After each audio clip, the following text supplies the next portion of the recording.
Sallu ala Nabi Muhammad. Alhamdulillahirabbil alamin. Kami ucapkan selamat datang kepada Bapak Kiai Haji Miftah Maulana Habibur Rahman, atau yang kita lebih mengenalnya dengan Gus Miftah. Selamat datang Gus Miftah dan juga seluruh tim dan rombongan di Masjid An-Nur, Dukuh Blangkunang Selatan, tepatnya di RW 5 Desa Jatijajar, Kecamatan Ayah, Kabupaten Kebumen. Bapak Ibu serta hadirin yang dimuliakan Allah, acara inti Mauidhah Hasanah yang sedari pagi tadi telah dinantikan, alhamdulillah di hadapan kita telah hadir sosok yang kita nantikan, Gus Miftah atau Bapak Kiai Haji Miftah Maulana Habibur Rahman SPDI. Mari kita cermati dan kita ambil hikmahnya dari apa yang akan beliau sampaikan pada momen hari ini yang sangat istimewa ini. Kepada Al-Mukarram Romo Kiai Gus Miftah atau Bapak Kiai Haji Miftah Maulana Habibur Rahman, dipersilahkan dan mohon berkenan nanti mengakhirinya dengan doa bersama. Silakan.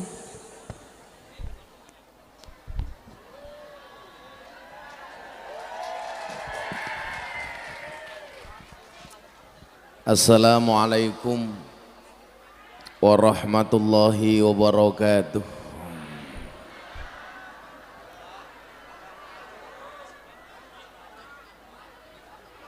Alhamdulillahi rabbil alamin wa kafa.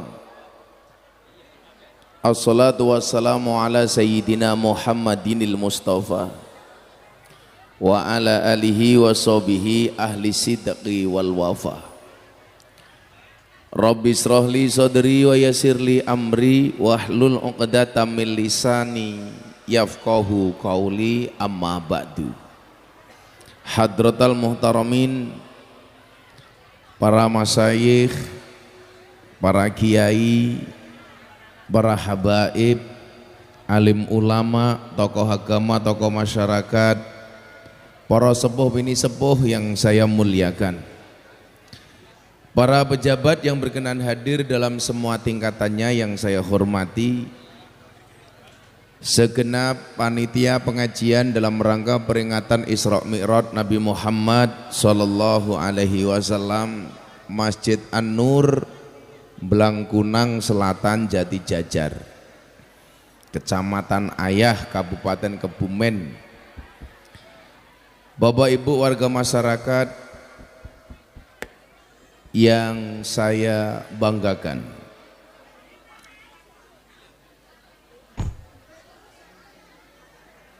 alhamdulillahirabbil alamin, pada sore hari ini Allah takdirkan kita semuanya menjadi orang yang terpanggil dan terpilih. Kayak cangkemnya ngapa ya?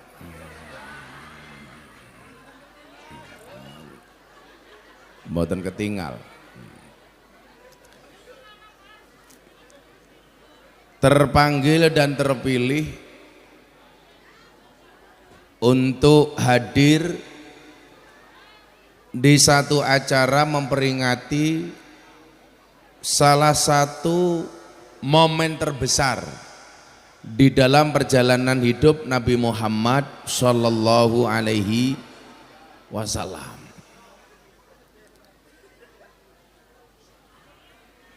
yang kalau kita lihat Bapak Ibu, salah satu peristiwa dan momentum terbesar Nabi yang banyak dibicarakan orang, baik orang Islam maupun non-Islam. Kalau orang Islam yang membicarakan peristiwa ini, itu tentunya biasa-biasa saja. Karena bagaimanapun sebagai orang Islam kita harus mengimani apapun yang pernah dilakukan oleh Nabi. Tapi luar biasanya apa? Banyak orang non-Islam juga ingin tahu tentang peristiwa itu, yaitu Isra Mi'raj. Bapak Ibu yang saya muliakan, dalam Al-Quran Allah Subhanahu wa Ta'ala berfirman bahwa karakteristik dari Nabi Muhammad itu adalah ana basyarum mislukum, aku adalah manusia seperti kalian. Artinya apa? Allah ingin menunjukkan sisi kemanusiaan dari Nabi Muhammad. Bagaimana caranya? Dengan memperkenalkan Nabi Muhammad sebagai manusia biasa dengan sifat yang luar biasa. Contoh sifat menungso biasa niku napa Bu? Manusia biasa itu kalau nggak makan lapar. Demikian juga dengan Kanjeng Nabi, kalau nggak makan lapar. Manusia biasa kalau nggak tidur ngantuk. Demikian juga dengan Kanjeng Nabi, kalau nggak tidur juga ngantuk. Cuman mungkin yang membedakan antara kita dengan Kanjeng Nabi itu satu, Bapak Ibu. Kalau Nabi Muhammad itu makannya sedikit, tidurnya sedikit. Kalau orang Pantai Ayah, Kecamatan Ayah nyuwun sewu, dikit-dikit makan, dikit-dikit tidur. Nah, pertanyaannya adalah, kenapa Nabi Muhammad diperlihatkan dengan sifat sisi kemanusiaan yang bisa kita lihat? Supaya apa? Supaya orang tidak salah persepsi terhadap Kanjeng Nabi Muhammad.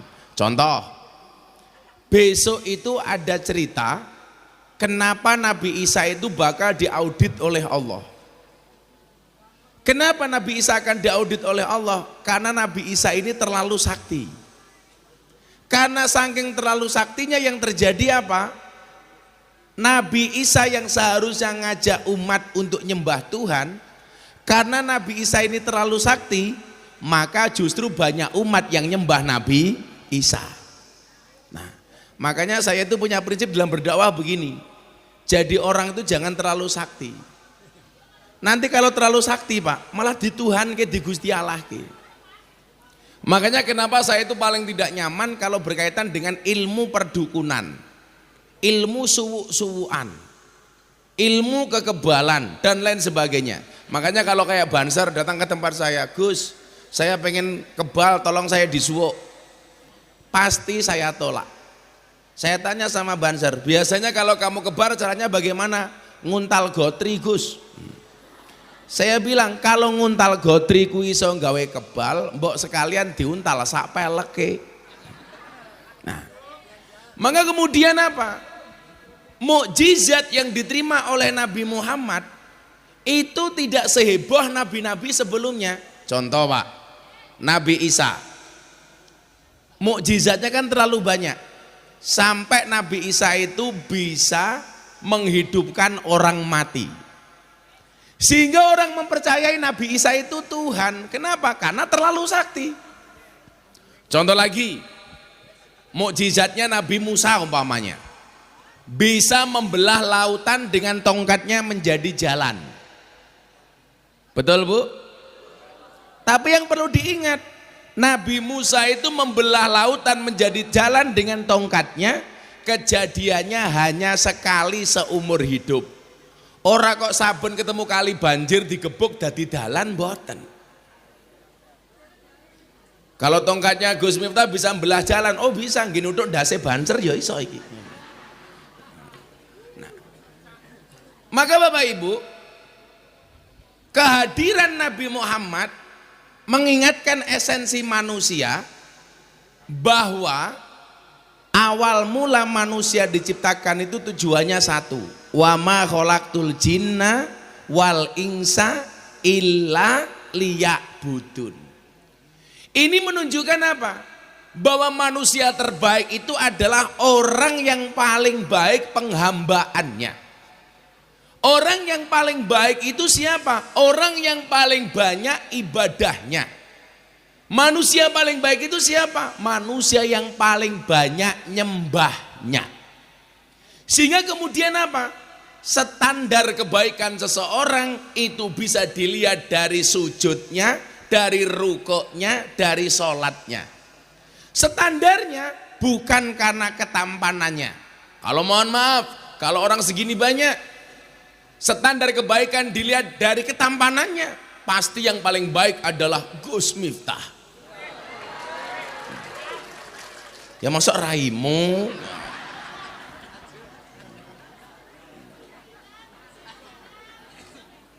Apa bu? Bebek? Ya emang bebek gawane silem goblok.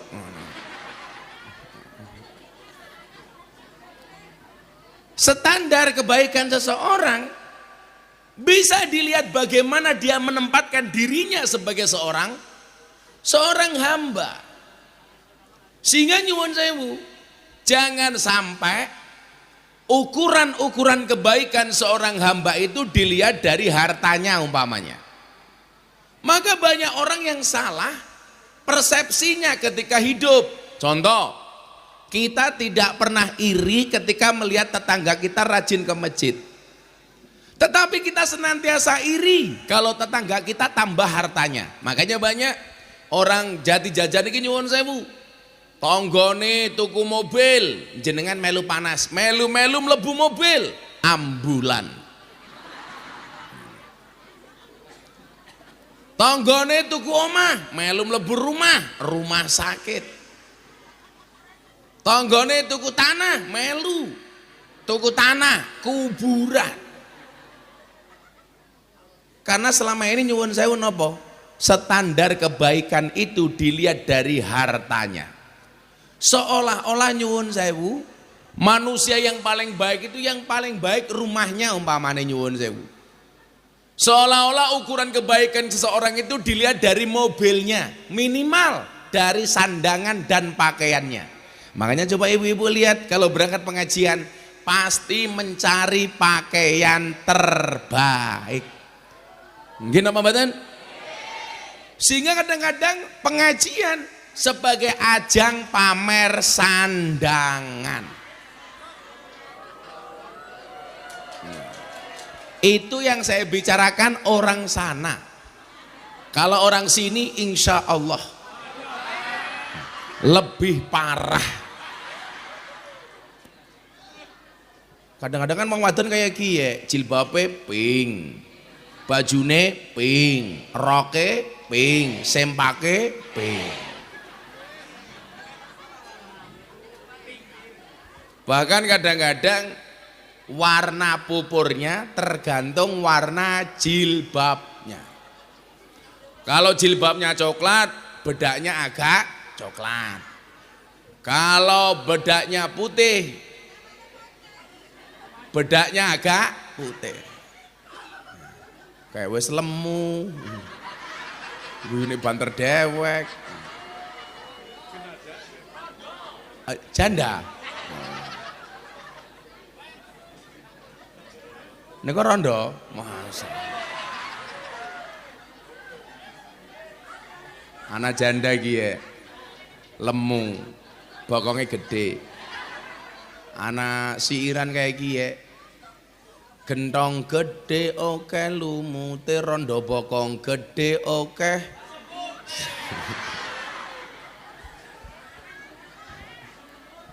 Semut.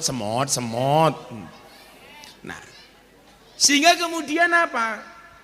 Seharusnya yang kita upgrade setiap hari itu bukan seberapa banyak harta yang kita miliki, tetapi seberapa banyak pengabdian dan sujud ini kepada Allah Rabbul Izzati.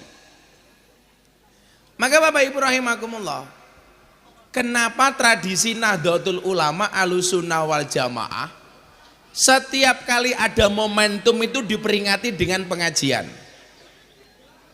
Rajaban, bulan Rajab diperingati dengan pengajian Rajaban. Bulan Maulud diperingati dengan pengajian Maulutan. Bulan Sa'ban ruahan. Setiap saat, setiap bulan.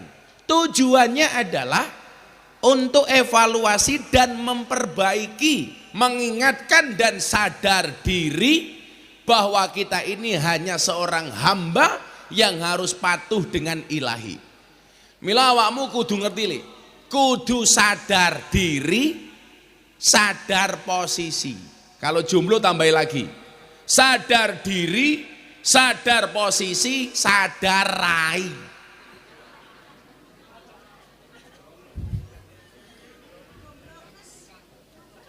Nah, lumayan kamu jomblo, di sana ada janda bokongnya gede.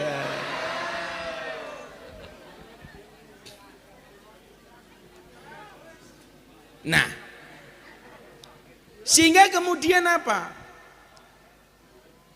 Kalau yang kita perbaiki ini ibadahnya, berarti apa? Akan memungkinkan diri ini menjadi hamba terbaik. Ukurannya dari mana? Ternyata tolok ukurnya adalah dari ibadahnya, wabil khusus adalah sholatnya. Nah, maka kemudian apa? Islam dianugerahi oleh Allah sebagai pembawa risalah itu adalah Nabi Muhammad, orang yang sangat sederhana dan begitu menampakkan sisi kemanusiaannya. Supaya apa? Supaya jarak kita dengan Nabi ini tidak terlalu jauh. Artinya apa? Terjangkau. Mila nyuwun sewu Pak, kalau mas-mas yang nom-nom ini, kenapa kalau pengajian itu Gus Miftah mau ngerosting dan mau dirosting? Aku ngonekke awakmu bebas, kowe ngonekke awakku ya bebas. Jawabannya sederhana, supaya jaraknya ini tidak terlalu jauh. Dibayar matamu gitu dibayar. Kok cangkeme bosok temen ya.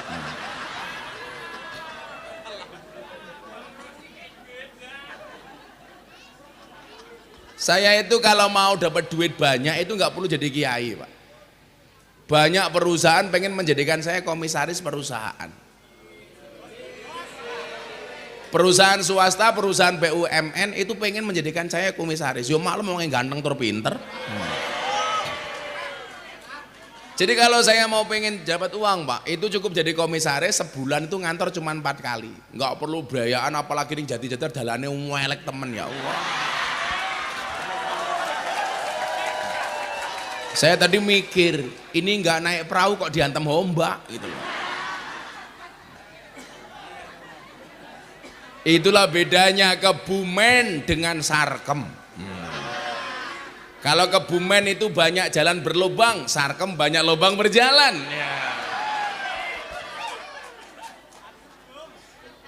Begitu masuk sini, geluduk, geluduk, geluduk. Saya batin dancuk temen kayak dalannya. Apa? Kasih tahu Ganjar. Hubungannya apa karo Ganjar? Oh bendandani. Ya ngomong bupati ini Rika ya. Ndi kayak bupati ini? Oh lah. Nah, maka jarak Nabi itu dibuat tidak terlalu jauh dari umatnya. Kanjeng Nabi itu sering Pak makan di depan rumah, kakinya diangkat seperti ini. Memang sunahnya seperti ini. Maksudnya apa? Supaya orang juga melihat Kanjeng Nabi dia butuh makan kayak kita. Oh, Kanjeng Nabi butuh makan kayak kita. Contoh umpamanya Pak Bu, yang saya jadikan dasar kenapa saya pengajian bersama para PSK itu adalah satu ketika Kanjeng Nabi makan di pasar. Begitu beliau sedang nikmat makan, ada lonte liwat. Bukan purel. Orang itu salah persepsi ya. Purel itu bukan lonte. Purel itu pemandu karaoke. Ya apal aku kiai ini purel keprimen apal ya. Apal. Nah. Jadi kalau purel itu kalau bahasa Inggrisnya LC ladies skirt. Kalau bahasa anak pantura itu namanya PK, pemandu karaoke. Kalau di Bandungan namanya PL, pemilih lagu. Kalau yang viral hari namanya purel. Kepanjangannya apa? Perempuan rela diusel-usel kayak gini. Ya apa loh ini purel. Ya aduh sing jandane lemu mangku purel. Kayaknya mantan purel ya.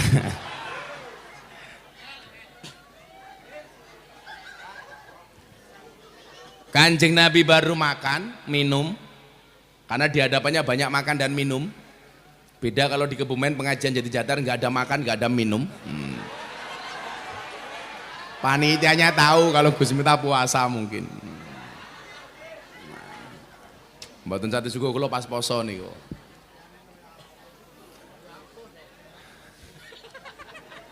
Kemungkinan kenapa nggak ada makan dan minuman, satu panitianya tahu Gus Miftah puasa, atau yang kedua miskin nggak ada anggaran.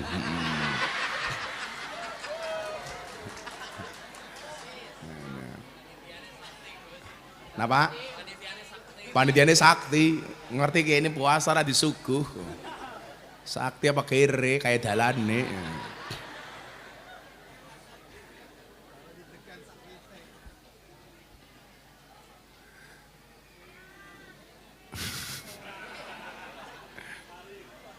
Malah lali ngomong apa, gara-gara ngomong purel tadi itu loh.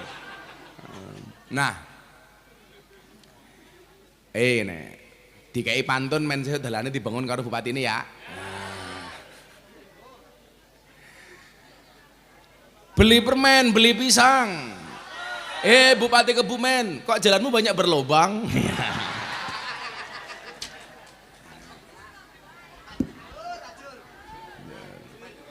Main didandani ya. Paling besok kalau mau kampanye, besok jalannya kita dandani, begitu tadi lali. Itulah bedanya pilkada dengan pilkab. Apa bedanya Ibu? Pilkab lak lali, pilkada lak dadi lali, pilkab lak lali dadi. Nah, ketika Kanjeng Nabi baru makan dan minum Pak, ada PSK lewat, londe. Kenapa Dani londe? Berkelon dele-dele.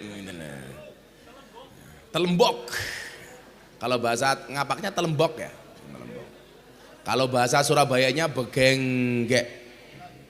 Apa Pak? Ini apa rane? Bukan galon, begenggek. Kok balon ki apa ya? Kita tamu nih sarkem ya. Derek kula.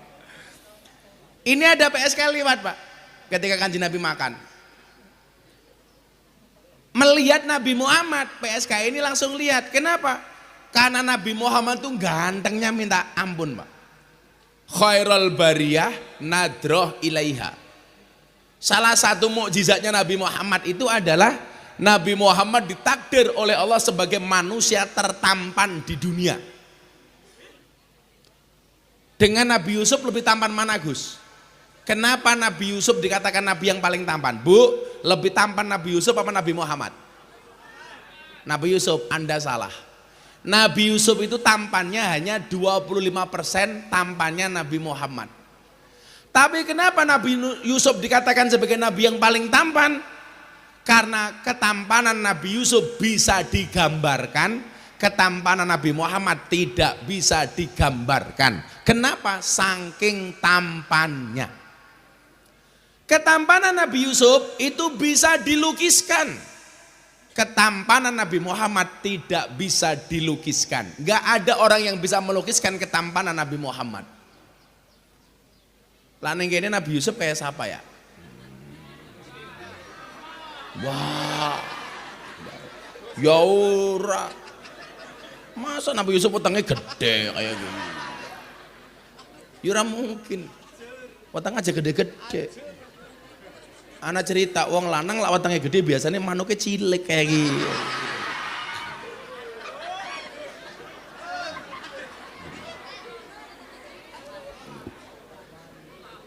Nabi Yusuf kayak siapa? Kayak Banser iki ya? Ya ora mungkin. Saking tampaknya Nabi Yusuf itu mau diperkosa sama Siti Zulaiha.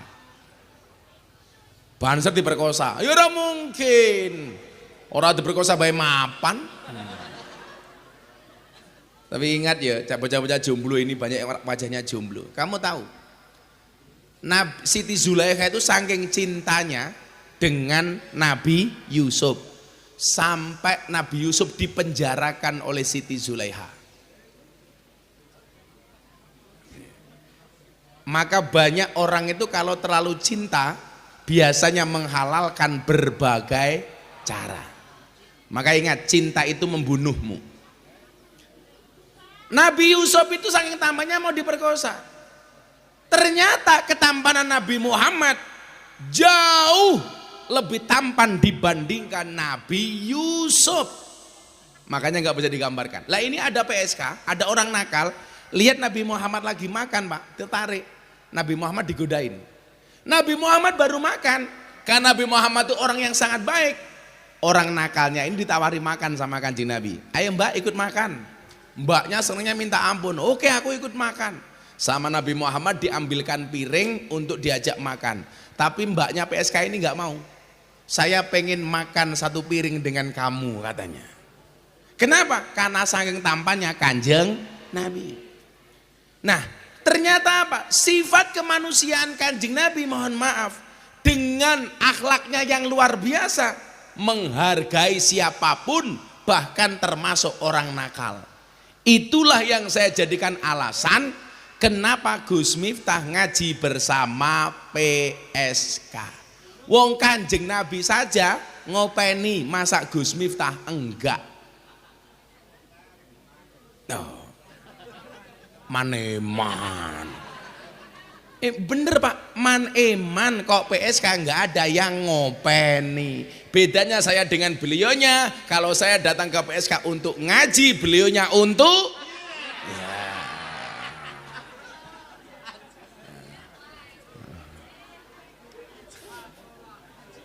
Untuk cike-cike. Kok lato-lato gitu. Ternyata Allah menciptakan lato-lato itu untuk nyanyi cangkeme wong wadon tak kandane. Lah iya. Lah sekarang bojomu ning omah deloken, isu etek awan etek bengi etek. Maka kamu siapkan lato-lato di rumahmu. Begitu istrimu mulai ngomong, "Mama, etek." Men cangkeme bojomu diadu karo lato-lato. Nah, seperti itulah kemudian dakwah yang dilakukan oleh Nabi. Orang ngajak dulu senang dengan akhlaknya, begitu senang dia tertarik untuk belajar banyak tentang Islam. Contoh, ada seorang non-Islam namanya Husairim bin Abdil Azhar. Itu orang non-Islam, tapi tertarik dengan akhlaknya Nabi. Ketika dia ketemu Nabi, dia bilang, "Kanjeng Nabi, saya senang dengan Anda." Terus gimana? Ikut petunjuknya Nabi. Kalau kamu senang sama saya, tolong kamu masuk Islam. Berangkat dari kecintaannya kepada Nabi, akhirnya dia masuk Islam. Husairim bin Abdil Azhar. Nah, pola itu yang saya contoh Bu. Kenapa dakwahnya Gus Miftah itu dibuat menyenangkan? Supaya banyak orang tertarik masuk Islam. Hari Minggu kemarin saya ceramah di kota Changhua, Taiwan. 4 jam, 3 jam setengah dari kota Taipei. Di Taiwan itu kan kotanya banyak namanya Taipei, Tainan, Taichung, kok Taimu gitu ngawur. Taimu. 4 jam Pak perjalanan dari Taipei, ibu kota Taiwan, menuju Changhua, itu kota cinta di Taiwan. Pengajian bersama 15.000 TKI yang ada di sana. Bahan Sernyato aja dan 70 orang, padahal di Changhua. Anak-anak NU yang ada di sana. Saya pengajian Pak, ada 5 orang naik panggung. yang 4 cowok, yang 1 cewek. 4 orang Taiwan, 1 orang Indonesia. Datang ke panggung langsung dia mengatakan apa? Gus, I will to be a Muslim. Gus Miftah, tolong tuntun saya pengen jadi orang Islam, orang Taiwan, Pak. Langsung hari itu saya mengislamkan 5 orang. Jadi mungkin kalau dihitung itu hari ini saya sudah mengislamkan lebih dari 250 orang. Saya pulang dari Eropa nyampe Indonesia, saya pengajian di Malang. Ada video call cewek dari Prancis usia 23 tahun. Minta diislamkan. Minta dikeloni, matamu kok dikeloni. Emangnya aku cowok apaan? Tak dikelon. Cangkemnya bosok temen.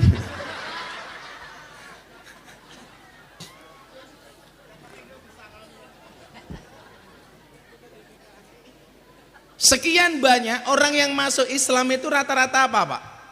Mereka bukan kenal dengan Islam, tapi tertarik masuk Islam dengan cara Islam saya yang menyenangkan.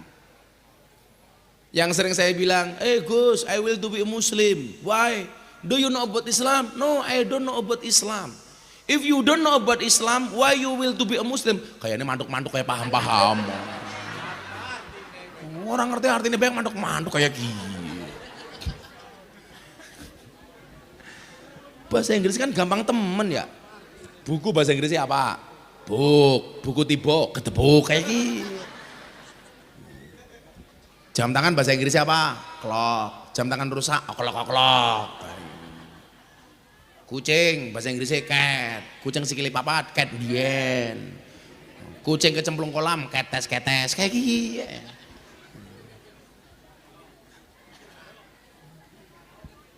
Banyak orang-orang itu, Pak. Kalau dilihat dari negaranya yang pernah saya Islamkan tuh orang Taiwan, ada banyak. Cina ada. Jerman ada. Dari Mesir ada, dari Hong Kong ada, Australia banyak. Pas saya habis ceramah di gereja itu yang masuk Islam 1 keluarga dari Amerika, 1 keluarga dari Belanda, ada orang dari Perancis. Tidak hanya orang Indonesia, Pak. Kalau orang Indonesia itu kalau saya pengajian di mana datang tahu-tahu minta diislamkan banyak. Ternyata apa alasan mereka pengen masuk Islam? Gara-gara melihat your Islam is enjoy, relax and happy. Karena Islammu itu adalah Islam yang enjoy, relax, happy dan menyenangkan. Makanya ngeten lho, saya ini jenengan rasa ngomong Islam ke wong. Piye carane wong Blangkunang kidul ki ya tertarik mlebu masjid. Carane siji, masjide digawe sing nyenengke. Takmire siapa ki ya? Mir, ndi wong? Awakmu.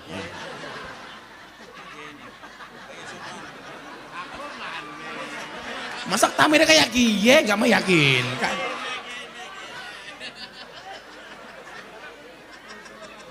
Loh, Pak Kiai imam. Bedakan antara imam dan takmir goblok, beda. Arane siapa ya? Hasim, Nur Hasim. Jenggotnya kayak gie. Nah, maksud kula napa? Kok Samsudin cangkeme? Oh tenan. Maksud saya apa? Kalau wilayahnya Gus Miftah itu menyampaikan Islam yang menyenangkan, selfie maning. HP-ne cross bae gaya. Kula ngapunten Pak Ger rada sila, boyok kula kewasel karena saya baru terbang dari Taiwan. Kula niku baru Eropa, terus kemudian terbang ke Taiwan, jadi boyok ini loro, Pak. Wis suara kelon, aduh, kelor. Loh saya itu pengajian di Taiwan, Pak, nggak pakai lama-lama. Berangkat hari Sabtu, hari Minggu ngaji, Senin pulang. Tadinya nggak seperti itu, hari Sabtu saya berangkat, hari Minggu ngaji, malamnya pengen langsung pulang, nggak ada pesawat. Ya bayaran Taiwan, rakyat cangkemmu. Wis ra urun cerewet. Wong kene keprimen ya bayar-bayaran bae. Wis pengajian yang jadi jajar murah dinyang.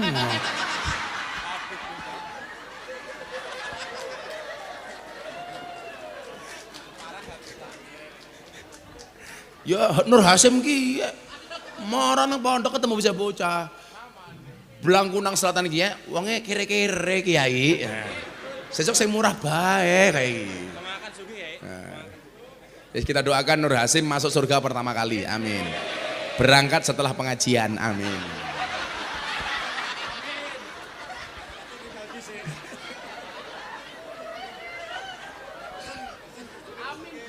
Dimasuki surga gelem keprimen. Ya wis dongake diganti, dongane diganti. Nur Hasim enggak mau masuk surga duluan. Didoakan mudah-mudahan Nur Hasim panjang umur, amin. Jadi orang sedunia mati Nur Hasim hidup sendiri, amin.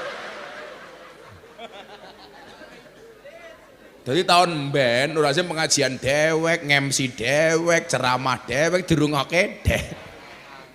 Lah wong kentir Sim. Nah. Jadi nyuwun sewu. Saya itu bertugas menyampaikan Islam ini yang rahmat lil alamin dengan cara yang menyenangkan. Rahmat itu kan bahasa lainnya apa? Menyenangkan. Lil alamin untuk seru sekalian alam. Lah tugasnya Pak Nur Hasim kiye ra usah kadoan kayak kiye. Cukup ndadekke piye carane Masjid An-Nur ini menyenangkan sehingga orang tertarik untuk masuk masjid. Betul? Coba Bapak Ibu. Kemarin kan saya sempat dianggap kontroversi ketika mengucapkan selamat Natal. Karena banyak tetangga saya orang Kristen Katolik, Pak.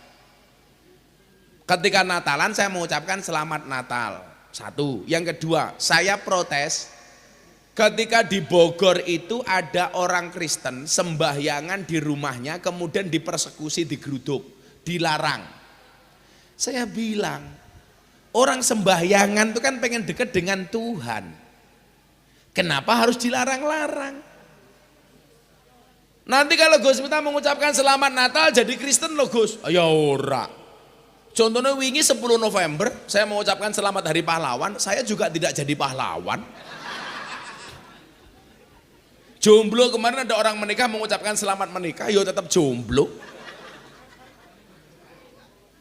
Ora kok langsung dibuju ya ora.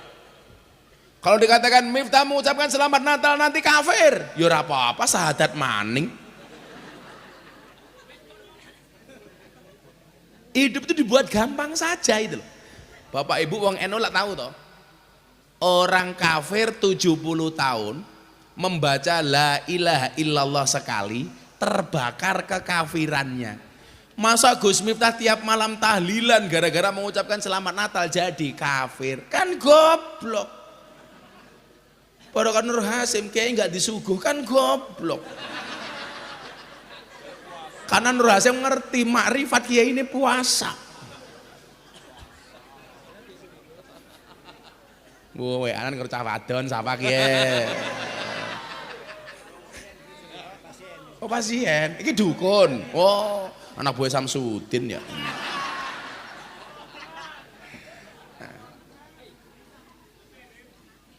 Nah, kalau saya begini.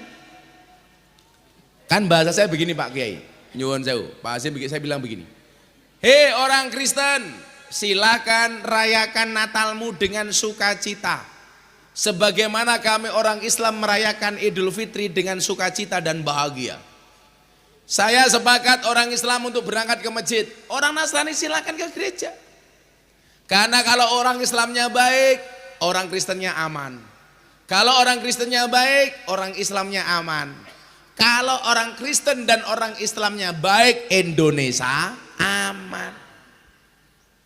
Kita bebas kalau masuk masjid, kenapa orang Kristen dilarang masuk gereja? Ya silakan, mereka agamanya Kristen kok. Soal besok di akhirat seperti apa, itu urusan Allah bukan urusan kita.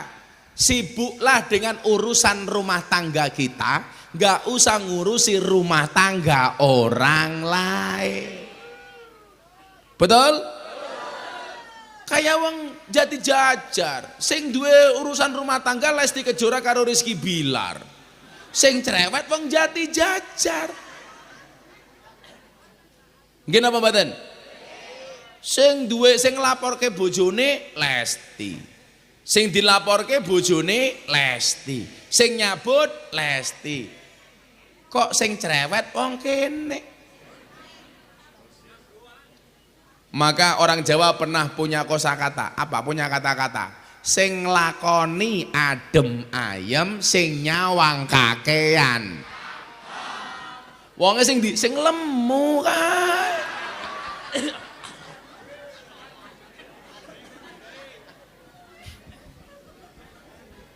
Lemu bokongnya gede. Nah, makanya apa? Ketika Nabi Muhammad itu ditampakkan sisi kemanusiaannya, Pak, yang terjadi apa? Ketika Nabi Muhammad diuji dengan musibah, Kanjeng Nabi ya susah. Menunjukkan apa? Sama dengan orang jati jajar. Kalau diuji oleh Allah, atine susah. Nabi Muhammad diuji. Apa ujiannya, Pak? Ujiannya istrinya meninggal dunia, Siti Khadijah, orang yang sangat dicintainya, meninggal. Istrinya meninggal, lumrah, atine susah. Ayo Hasim, lak bojomu mati susah apa ora? Ya ora golek maning. Bojone mati alhamdulillah. Yen wis mati Pondora melu, bojo ayu wis ana sing nemu, wis ana sing nemu. Sing nemu sapa? Nur Hasyim.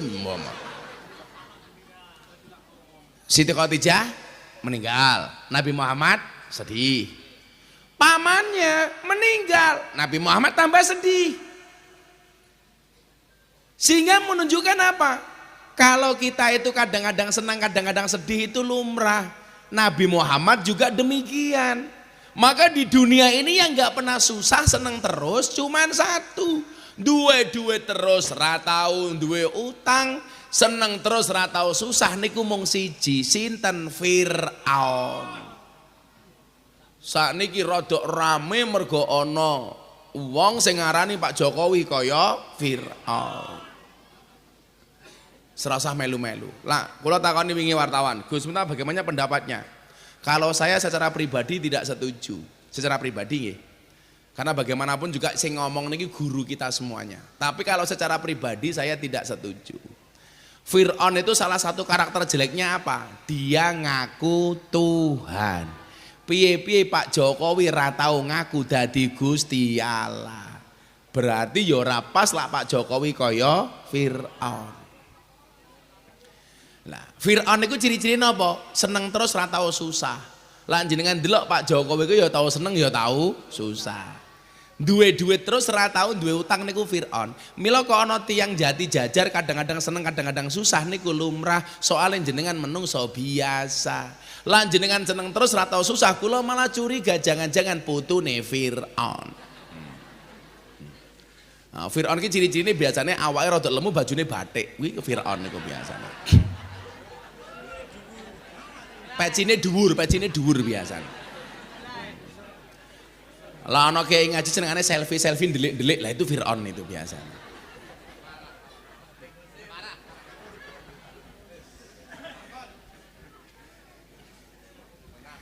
Saya tadi kan bilang, lah wong wetenge gede, manuke cilik.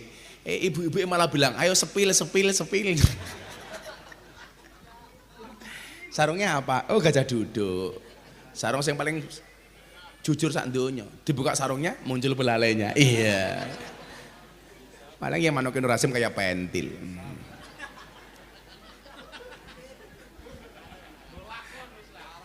Nah, karena Nabi Muhammad itu sedih, Pak. Allah berkenan ngasih hiburan. Tapi hiburannya Kanjeng Nabi itu keren. Bukan piknik, bukan kemana. Pikniknya ke tempat yang keren. Minal masjid ilal masjid. Maka kula suwun, masjid itu dibuat yang menyenangkan sehingga kalau orang itu butuh healingnya cukup ke masjid. Cari hiburannya ke masjid. Butuh seneng berangkatnya ke masjid. Ini kan Nabi Muhammad. Jajal wong kene, ndase mumet yen gembira luka. kayak Hasim. Makan ki bura luka madak kerupa karo munyuk kayak ki. Batiri nyong ya kayak gitu. Lah, sekarang pertanyaannya adalah bagaimana supaya orang tertarik ke masjid? Bagaimana supaya orang senang kalau punya masalah sambatnya hanya ke masjid? Padha karo jenengan, umpamane ana hiburan karo pengajian. Bagaimana orang lebih mencari kesenangan di tempat pengajian dibandingkan di tempat hiburan? Lah wong kene ya seneng banget ya pengajian jangan memangan bae kayak ya Allah. Adine Hasim ya. Yes, ini selamatan dulu yuk biar semangat. Shollu ala Nabi Muhammad. Bocah hadroh kerja. Hadroh arane apa ki? Kelompoknya jenenge apa? Hah? Kalbus Safaah. Oh babus. Tak pikir kalbun Safaah ki piye iki. Masa pitulunge asu ya bukan. Ada babus syafaat, pintu syafaat.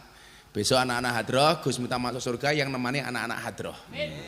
Tapi aku ning surga aku kelon karo bidadari awakmu hadrohan tok kayak gitu.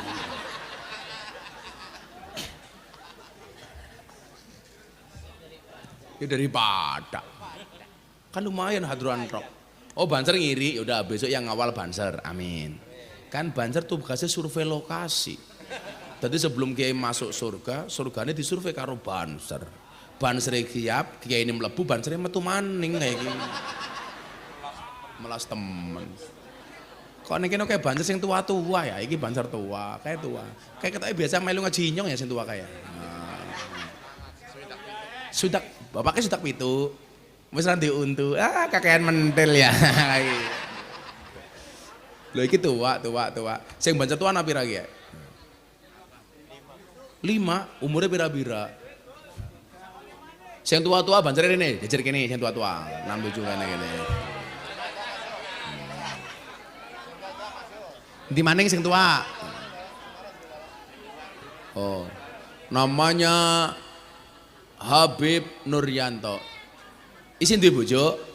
Masih. Lah sing rondone lemuke ayu apa ora, Be?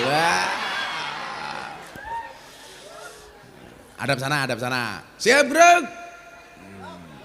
Siap bro kok istirahat keprimen Habib kok. Nah, yang sebelah sini Pak siapa yang sebelah sini? Om Misbahuddin, kasih mic Pak, masih mic. Pak Misbah mau tak tes Pancasila. Ayo Misbah, Pancasila. Pancasila. Satu. Ketuhanan yang Maha Esa. Hop. Yang dua ini yang tengah ini siapa? Yang dua yang tengah. Dua. Kemanusiaan yang adil dan beradab. Nah, tiga Habib. Persatuan Indonesia. Iya, pintar. Habib lanjutkan. Habib dulu. 4 kerakyatan yang dipimpin oleh hikmat kebijaksanaan dalam melaksanakan perwakilan. 5 keadilan sosial bagi seluruh masyarakat Indonesia. Kok masyarakatnya siapa? Salah.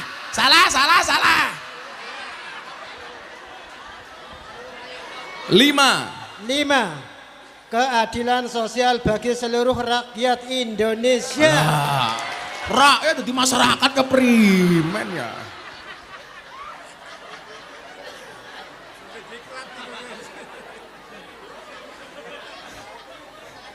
Ini, ya hadap sini sekarang, hadap sini. Balik kanan, gerak.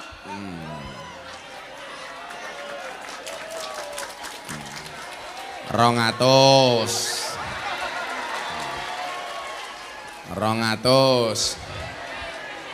Kok duitnya senteng ya? 200. Ci Hasim pengen cie. Bubar jalan gerak.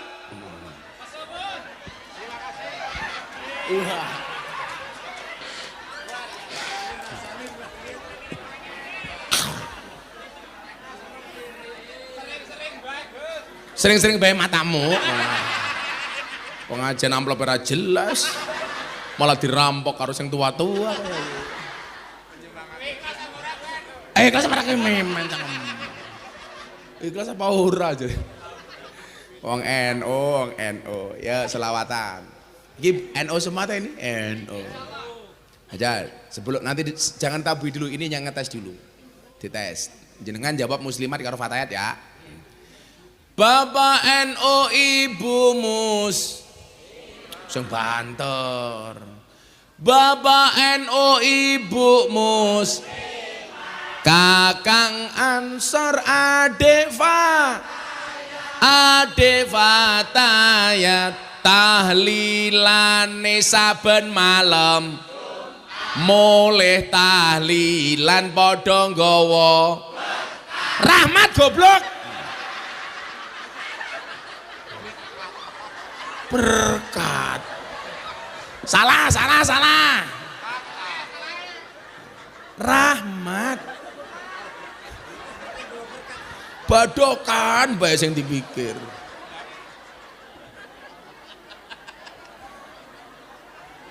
Ulangi. Bapak NU Ibu Kakang Ansor Adefa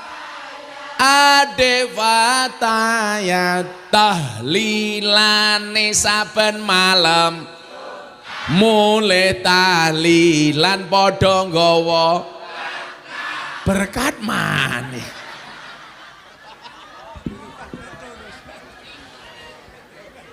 Luwe penting rahmat apa berkat? Berkat.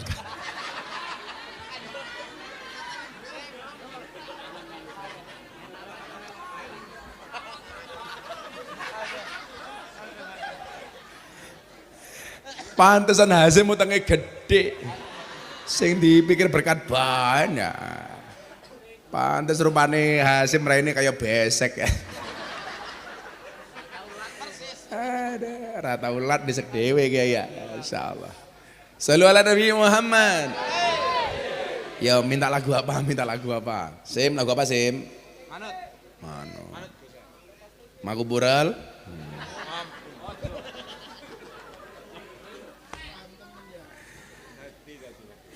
Sedherek kita sedaya jaler estrianem lan tuanem lan tuwa mumpung urip padha ilinga golek sangu lunga mumpung urip padha ilinga golek sangu lunga salatullah salamullah ala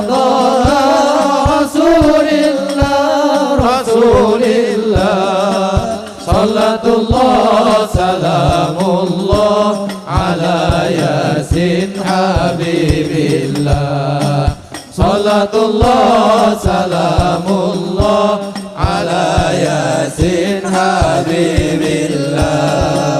Ilingono yen bakal ketimbalan timbalane ora kena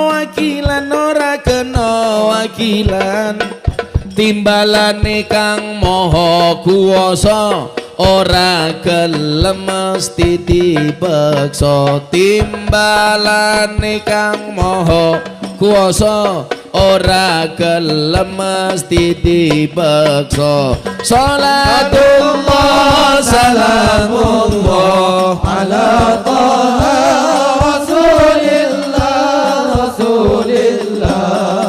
salatullah salamullah ala yasin habibillah salatullah salamullah ala yasin habibillah.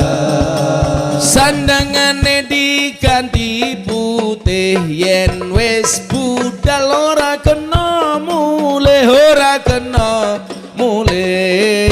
tumpakane kereta Jawa roda papat rupa menungso tumpakane kereta Jawa roda papat rupa menungso Salatullah salamullah ala Taha Rasulillah Rasulillah Salatullah salamullah ala Yasin Habibillah Salatullah salamullah ala Yasin Habibillah jujukane ing mlebu guwane ora ana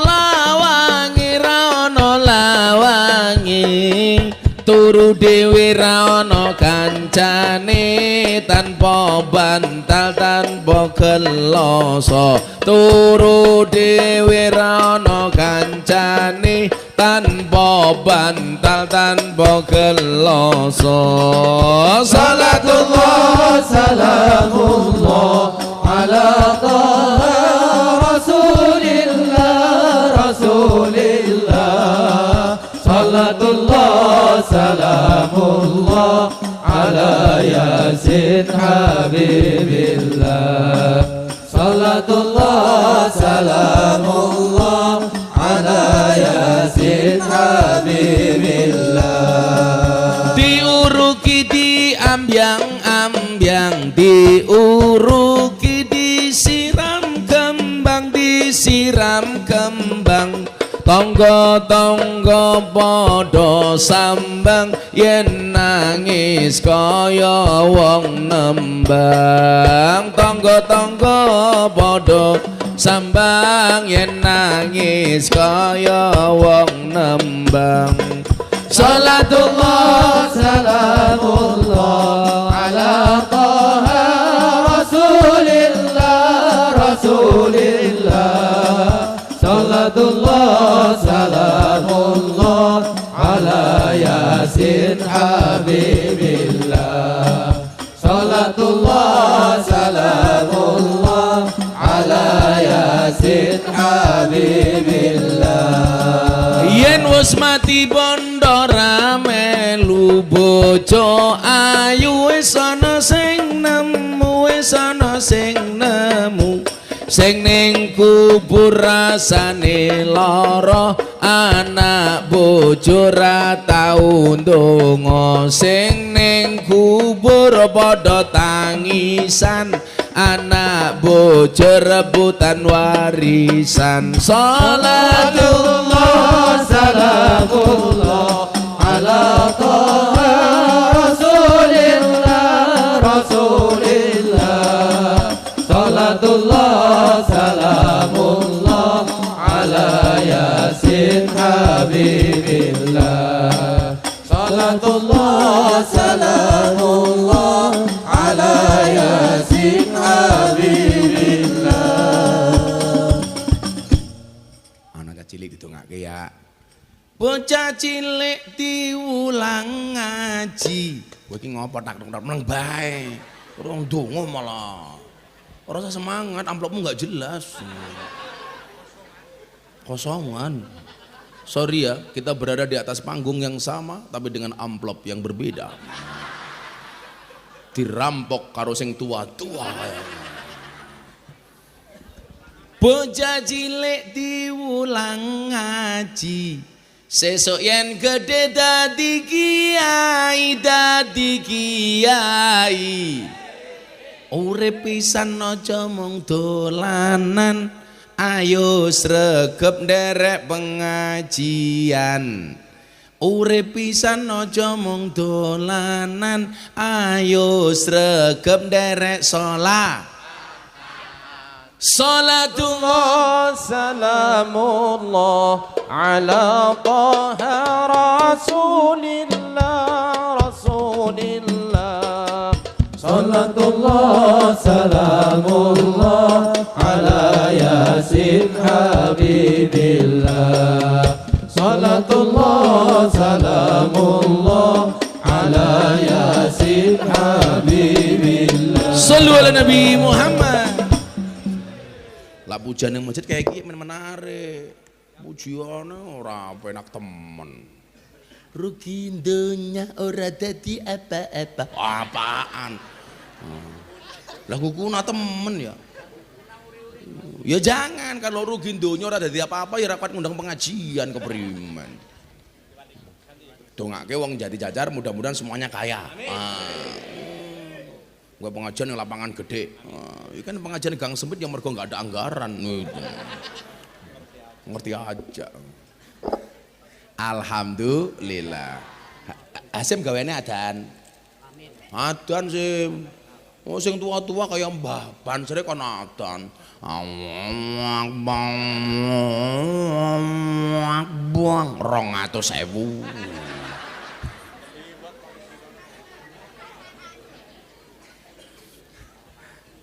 Lanjut.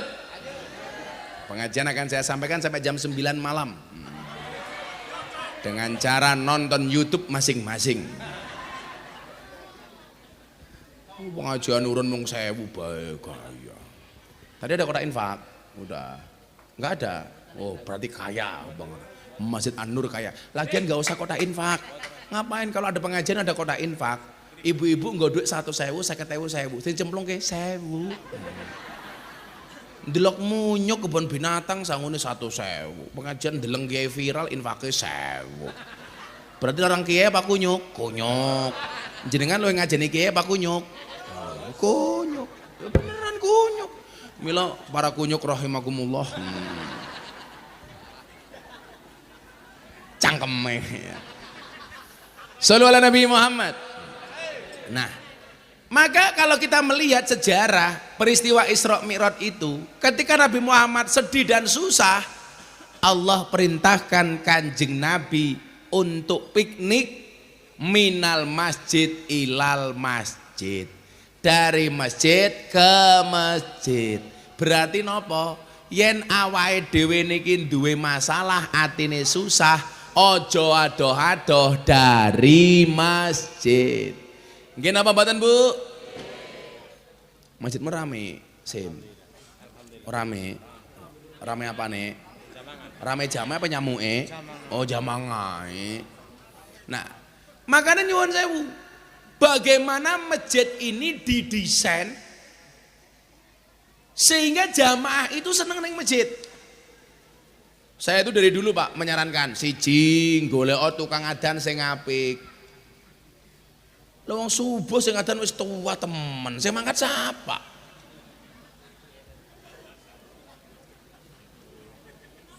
Nggih napa mboten? Ini problem di mana-mana masjid. Pujiane ya Allah, astagfirullahaladzim. Astagfirullahaladzim. Innallaha ghafurur rahim. Ya Allah Gusti inyong nyuwun ngapura sekathahing dosa inyo ong lan dosane bapak biyung inyong. Jamaah sing ngomong mbaten cangkeme sapa kek Hasim.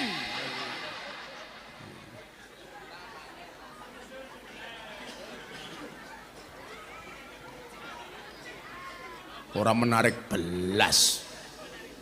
Loh, saya dulu kan tukang adan Pak. Saya kan dulu kuliah tinggalnya di masjid. Maka mau nggak mau saya bertugas sebagai tukang adan. Pujian ya sing apik Sim. Pujian ora tenanan belas. Mamane saya dulu mengingatkan orang-orang supaya tidak terkesima dengan kehidupan dunia. Ojo sira banget nggonmu bunga ning alam donya malaikat jurupati lirak-lirik marang Hasyim malaikat jurupati lirak lirik marang Gus Miftah gitu kepriye. Lah aku ora apa-apa Sim. Kenapa saya itu ngaji setiap hari? Karena saya pengen mati pas pengajian. Kan lumayan aku ngaji ning Jati Jajar. Malaikat Israel datang diumumkan di Masjid An-Nur. Inna lillahi wa inna ilaihi rajiun. Telah meninggal dunia dengan tenang saudara Nur Hashim umpamanya.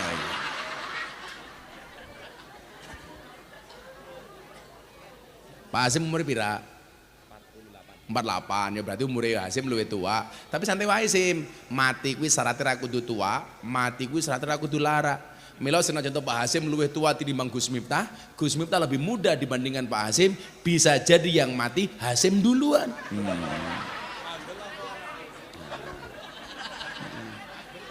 Mati kuwi rahasiane Gusti Allah.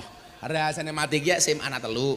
Siji rahasia waktu, loro rahasia coro, telu rahasia tempat. Waktune kapan yo ora ono sing ngerti. Awan pantes, bengi pantes, sore pantes, isuk pantes. Nomor loro, carane kepiye? Yo ora ono sing ngerti. Ana sing nembe selfie karaoke moro-moro mati ya ana. Nomor telu rahasia apa jaminan Hasim tiang Jati Jajar matine teng Jati Jajar? Ora mesti. Gus Miftah orang Kalasan, apa meninggalnya pasti di Kalasan? Belum tentu. Hasim orang Jati Jajar, bisa jadi matine ning Sarkem umpamane kayak gitu. Kan kurang ngerti ya. Lagi dakwah.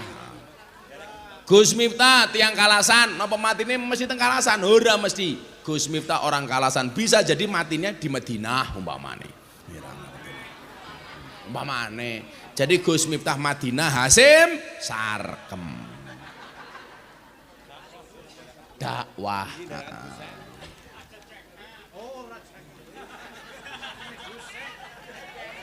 Hasim bengok. Ora kena jengkel. Jengkel mati cemplungke kali ya.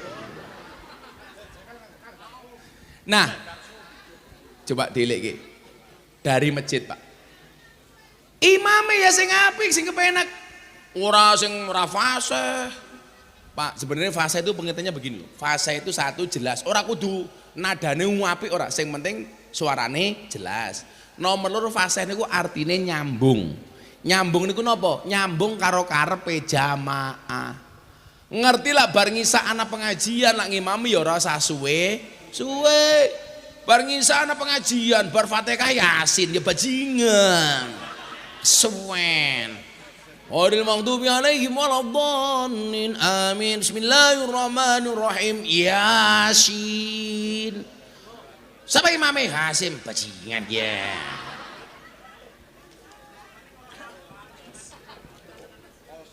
Coba kalau dilihat hadis Pak ya, kalau kita ngomong hadis Nabi itu banyak, Nabi mengingatkan imam yang suratnya terlalu panjang. Tapi Nabi nggak pernah mempermasalahkan orang ngimami suratnya pendek. Jadi soalnya nopo? Kalau sholat di masjid suratnya panjang-panjang, akhirnya wong Jati Jajar ora gelem neng masjid. Tapi ya ora sakulu karo inatok. Engko maghrib rakaat pertama kul. Rakaat kedua inna. Ngisa rakaat pertama kul. Rakaat kedua inna. Begitu subuh Hasim gelar sajadah malaikate mudun. Wes tahu Sim. Lah. Makanya kenapa ketika Kanjeng Nabi Muhammad itu di Isra Mi'rajkan, kemudian Kanjeng Nabi dari masjid ke masjid langsung naik ke langit. Nikulah tujuannya memberikan hiburan Kanjeng Nabi. Dari puncak hiburan itu adalah perintah sholat. Berarti apa? Sholat itu sebagai solusi bukan masalah. Berarti apa? Orang berangkat ke masjid untuk sholat harus seneng. Makanya Pak, dulu zaman saya manggoning masjid, itu saya buat tema, pola. Kalau sholat subuh, habis subuh setiap hari Minggu, saya buatkan acara coffee morning. Jadi bar subuhan jamaah tak ajak ngopi, tak ajak mangan. Sehingga apa? Orang akhirnya seneng ke masjid. Bar sholat subuh ngopi. Setuju? Anak-anak muda sekarang di mana-mana bawa HP cari kuota. Masjid kasih wifi.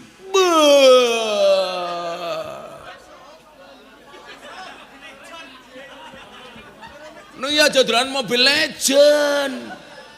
Nang masjid ana wifi malah golek Mobile Legend. Sing ditonton Gisel. Ya apal temen mau nginyong ngoreh linge sangka Hasim. Sehingga apa? Dibutuhkan kreativitas. Sehingga apa? Uang sholat itu seneng Pak. Sekarang nyuwun sewu masjid digawe susah, dilarang tidur di masjid. Apa coba urgensinya? Kok dilarang? Saya dulu itu dari SD, SMP sampai kuliah tinggalnya di masjid, tidurnya di masjid. Alasan takmir melarang orang tidur di masjid biasanya nopo? Khawatir nanti waktunya sholat nggak bangun. Ya ora apa-apa lah, ora tangi sekalian disolati. Gampang bae sim. Nah, sehingga nopo? Orang itu ketika suntuk, ketika susah, yang ditunggu waktu sholat. Contohnya, Kanjeng Nabi Muhammad itu kalau sedang susah, badannya sakit, yang diharapkan kedatangannya itu siapa? Bilal bin Rabah. Kenapa? Karena kalau Bilal datang ke masjid, berarti sudah hampir datangnya waktu sholat, karena Bilal mengumandangkan adzan. Lah, berangkat dari cerita Bilal nyuwun sewu, golek tukang adzan niku ora sing ganteng, tapi sing suarane apik. Wong Bilal kuwi wonge wireng, tapi mendapatkan kepercayaan dari Nabi untuk adzan mergo suarane apik. Mila ibu-ibu kalau cari menantu, carilah mas-mas yang sregep adzan di masjid. Kenapa? Sholatnya saja dijaga, apalagi anakmu. Iya.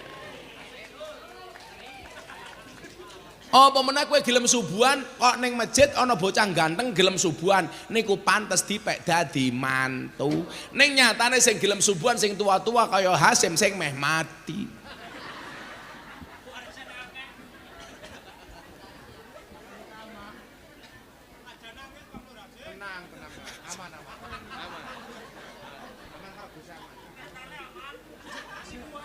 Dia ngomong aman-aman biar murah dinyang.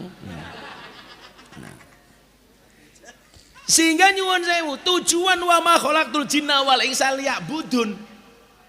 Ini bisa kita fasilitasi. Wong seneng ning masjid, Bu.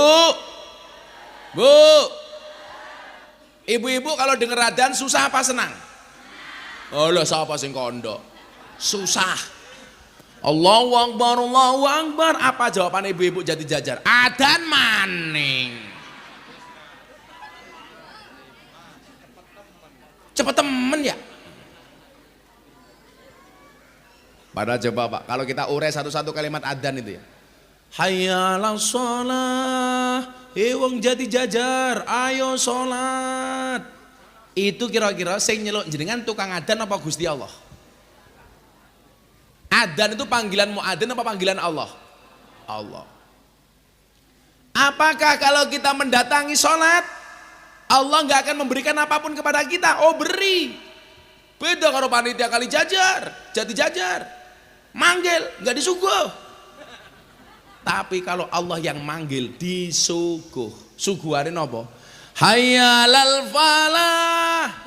Wong jati jajar. Mari kita raih kebahagiaan, kemenangan, kesuksesan.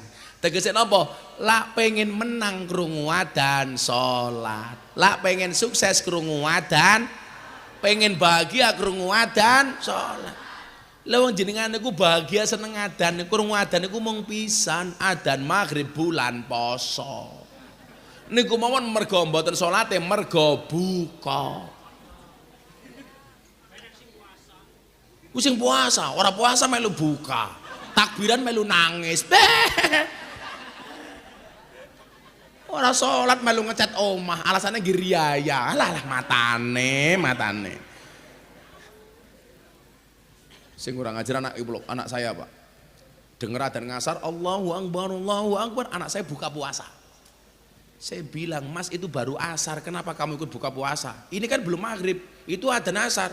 Mohon maaf bah, saya tidak bisa membedakan antara adzan maghrib dan adzan asar. Adzannya sama. Cangkeme Hasim kayak ramane keprimen yora ya. Balas dendam. Kayak ramane. Ya salah, ramane luwe parah.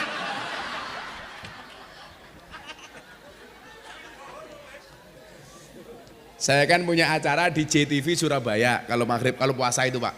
Namanya Kuliah Ramadan bersama Gus Miftah, 7 menit menjelang adzan maghrib. Ternyata penontonnya itu banyaknya minta ampun. Bahkan orang-orang Jakarta, orang Kebumen, Jawa Tengah nontonnya Surabaya, TV Surabaya. Saya waktu itu mikir, wah berarti orang-orang senang dengan ceramah saya. Ternyata saya salah. Kenapa orang-orang Jawa Tengah, orang-orang Jakarta nonton TV Surabaya dibandingkan TV Jakarta? Karena adane luwih dhisik. Maghribe luwih dhisik keprimen.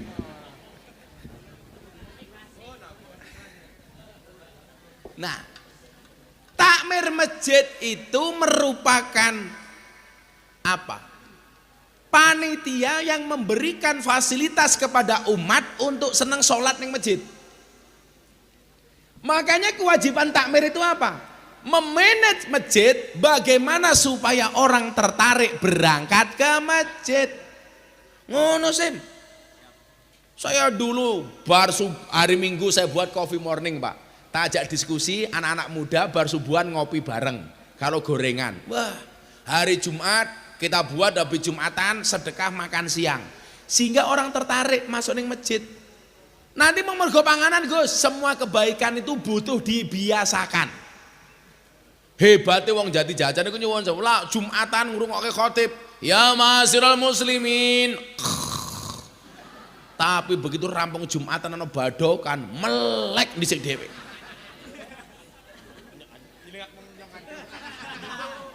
Luwe penting khotbah Jumatan apa panganane?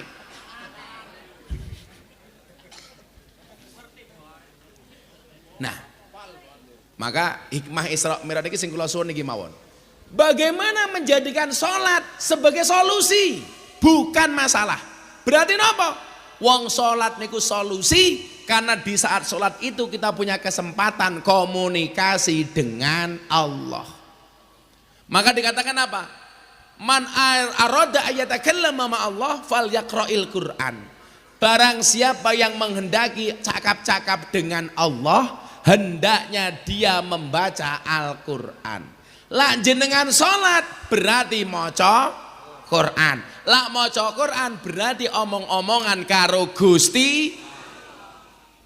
Jenengan omong-omongan kali kula mawon seneng kok apa meneh omong-omongan karo Gusti Allah. Ha, semua omongan karo rondo bek seneng. Oh, nemen. Kalau Hasim menikah dengan janda Sim, enggak akan ada malam pertama, adanya malam terusan. Pemane jenenge lemu kayak giya ya Allah. Lemu jilbabe coklat ya Allah.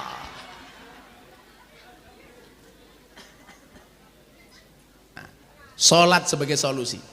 Lawe salatnya api. Inna salata tanha 'anil fahsya'i wal munkar. Orang-orang yang mendirikan salat insya Allah dijauhkan dari perbuatan keji dan mungkar. Amin. Mila lak wong wedok salatnya api, mesti karo bojone api. Wong lanang kok salatnya api karo bojone mesti tanggung jawab. Ngene mboten Bu? Ingat, perempuan yang baik itu adalah perempuan yang siap diajak menderita oleh suaminya. Setuju Bapak-bapak? Setuju. Tapi ingat, suami yang baik tidak akan pernah mengajak istrinya menderita.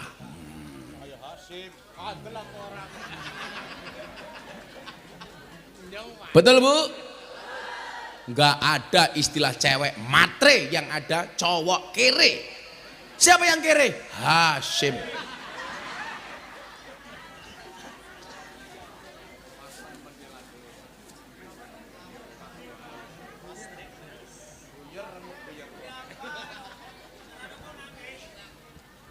Ya rasa nangis sih. Di HP-mu selfie kene rasa nyolong-nyolong. Ini HP-ne.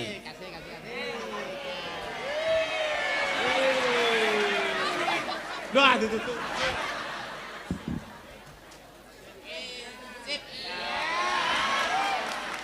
Terima kasih, Gus. Langsung dikirim ke jandanya Kiye, foto karo Gus Miftah Kiye. Wah, engko aku adus ping 7 engko aku. Moko lado.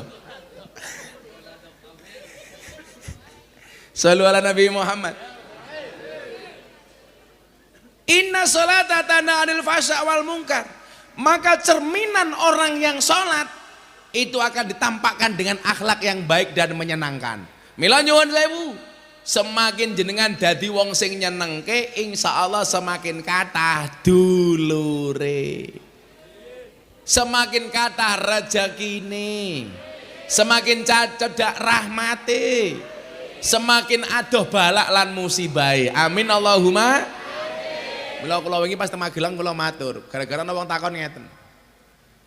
Nyatane Gus sakniki kathah wong salat tapi kelakuane elek. Ah lha engko dhisik. Kaya tangga kula ora salat malah kelakuane apik. Saiki tak delok, tak takon, Bu, Pak. Lah jenengan kon milih-milih pundi? Wong salat gelem salat tapi kelakuane elek, urung iso tumindak apik. Napa tumindak apik tapi dereng salat? Sing kudu didhisikke salate apa tumindak apike?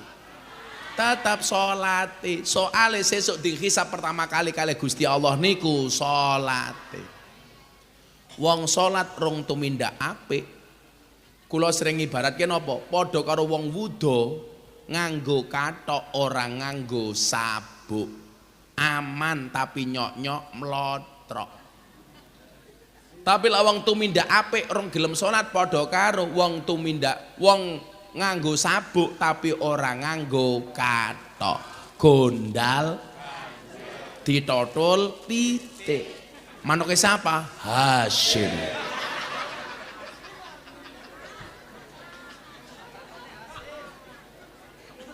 Dadi lawang tumindak apik orang salat padha karo wong wuda nganggo sabuk ora nganggo kathok. Napa wonten nganggo sabuk ora nganggo kathok? Wonten. Sinten jaran. Jaran itu pakai pelana enggak pakai celana. Bisa dicoba Asim pakai sabuk enggak pakai kathok Asim? Wah, sabuk gede temen ya. Berarti lah tiang jadi jajar gelem tumindak apik ra gelem salat kelas kaya jaran. Mila Bapak Ibu para jaran rahimakumullah nggih. Para jaran. Kula yakin jenengan dereng salat mpun jam 5:30 niki. Niki wancine salat aja sampai melu pengajian orang nglakoni salat. Sing dosa mengen kula. Muga-muga tiang jadi jajar kuwabah jaga salate. Amin Allahumma amin. Bismillahirrahmanirrahim. Allahumma sholli ala sayyidina Muhammad wa ala ali sayyidina Muhammad walhamdulillahi rabbil alamin. Allahumma rzuqna istiqamah. Allahumma rzuqna bi ziyadatil ilmi wa rizqi wal ibadah. Allahumma rzuqna ziyaratal Makkah wal Madinah. Allahumma rzuqna dzurriyyatan thayyibah. Allahumma rzuqna alan sakinatan mawaddatan wa rahmah. Allahumma rzuqna bi alfi alfi quwwah. Allahumma rzuqna bi alfi alfi barakah. Allahumma rzuqna bi alfi alfi karamah. Allahumma rzuqna min ahli sunnah wal jamaah. Allahumma rzuqna bi husnil khadimah wa na'udzubika min su'il khadimah wa adkhilna jannata mal abrar ya aziz ya ghafar ya rabbal alamin walhamdulillahi rabbil alamin. Sedaya masyarakat matur nuwun hadanallahu wa iyyakum ajmain wal afu minkum. Assalamualaikum warahmatullahi wabarakatuh. Waalaikumsalam warahmatullahi wabarakatuh. Alhamdulillahirabbil alamin.